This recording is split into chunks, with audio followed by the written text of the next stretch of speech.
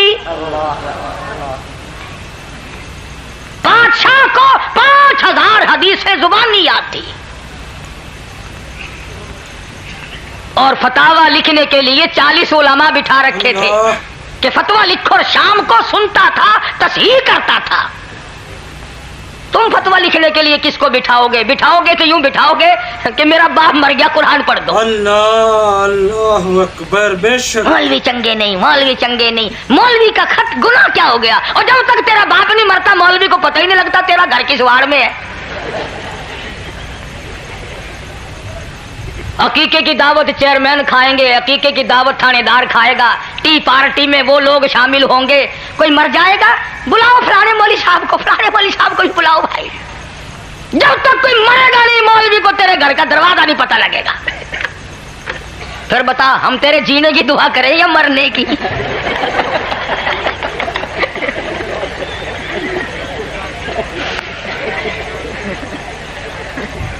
جینے کی دعا ان سے کرا جن کو برفیاں کھلاتا ہے، سموسے کھلاتا ہے۔ مولوی یوں کرتے ہیں، مولویوں نے بیڑا گرک کر دیا۔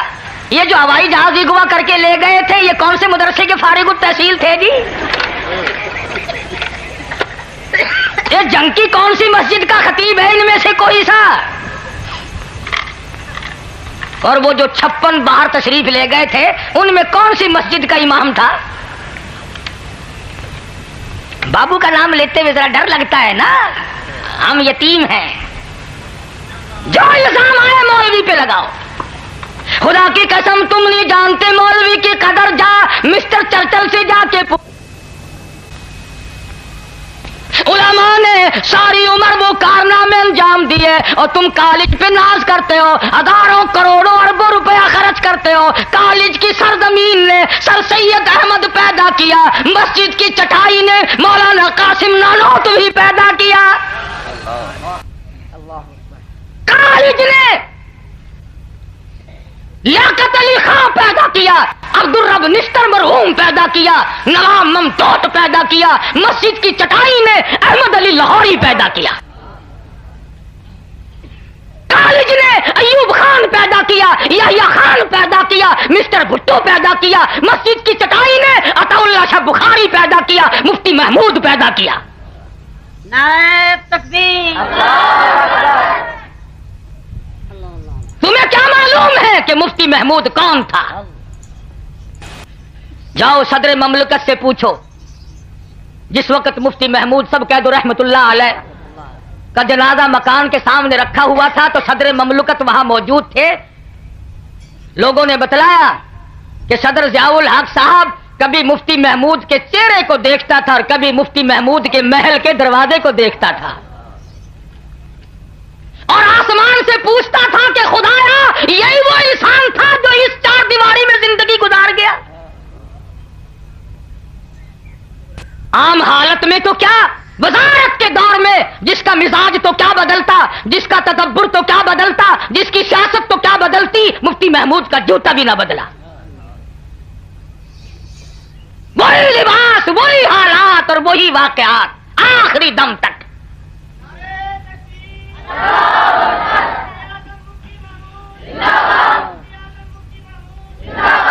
قاری محمد طیب صاحب مدد ذلہ نے تعزیتی اجلاس کیا دارالعلوم دیوبند میں، تو ایک حدیث سنائی علماء کو کنز العمال کی کہ حضور اکرم سب قید صلی اللہ علیہ وسلم نے ارشاد فرمایا کہ ایک آدمی جو صدی کا نچوڑ اور اڑک ہوتا ہے، خلاصہ ہوتا ہے، اس کو اللہ پاک صدی کے اخیر میں اٹھاتا ہے، اور فرمایا 14ویں صدی کا مجدد اور اڑک اور خلاصہ مفتی محمود تھا۔